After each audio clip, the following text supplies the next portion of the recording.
larger scale and also on a small scale.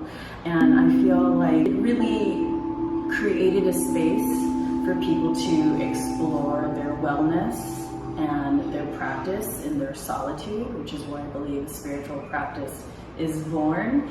And so as a community, it's been really beautiful to have families come in and heal together and strangers come in and heal together. According to the Human Condition Medical Journal, sound baths are an ancient Tibetan practice that bring the mind, body, and spirit into balance. During the pandemic, my mental health wasn't doing very well, but incorporating little self-care activities, including the sound bath, has been very beneficial to my own well-being and spiritual journey. Just very healing. For UHM TV, I'm Elyce Hastings. In order to gain better support for the organization, River of Life has created Chocolate on a Mission, which garners community support through the purchase of chocolatey goods. So while we took a look at some of the community efforts that Chinatown has to offer, let's take a look at some of the cultural impacts this place has provided. Here in Hawaii, local residents support the UH Warriors not only on the field, but also on their mobile devices.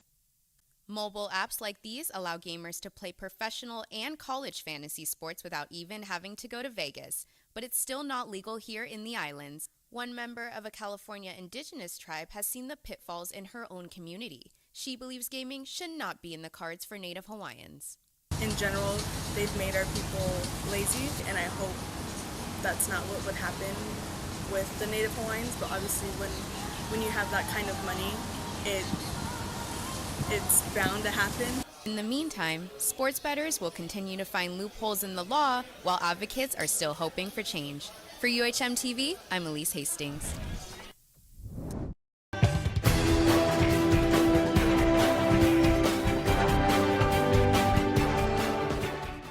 Breaking news from around the world. India and Pakistan confirm a ceasefire deal after U.S.-led talks following weeks of clashes. Thank you. We'll check back in with you in a little bit.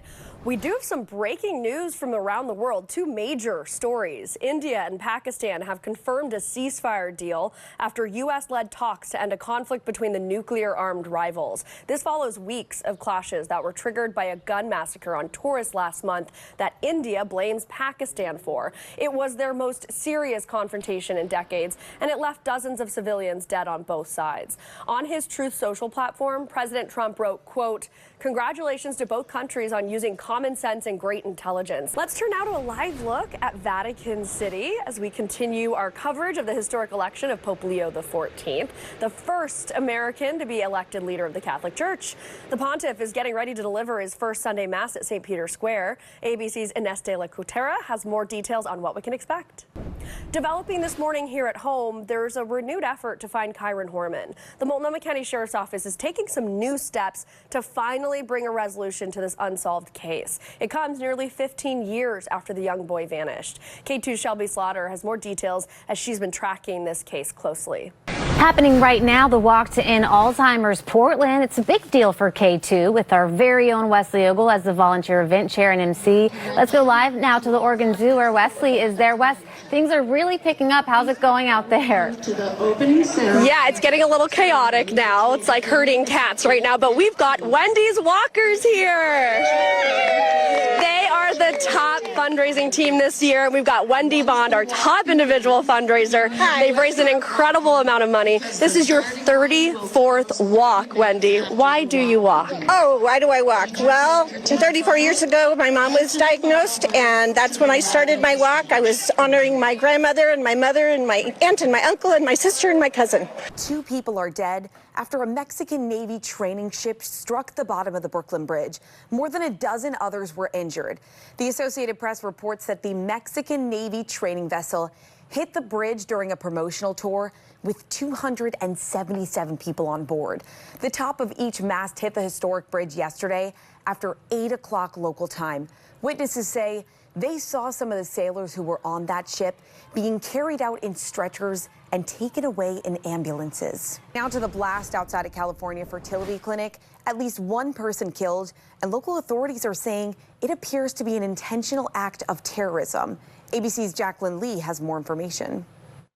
This morning, a car explosion rocking a Palm Springs fertility clinic in what officials are calling an act of terrorism. Terrorism came knocking on the door of Palm Springs. The blast so powerful, it injured at least 4 people, killed 1, and severely damaged buildings spanning multiple blocks Saturday. We have a black cloud of smoke coming up.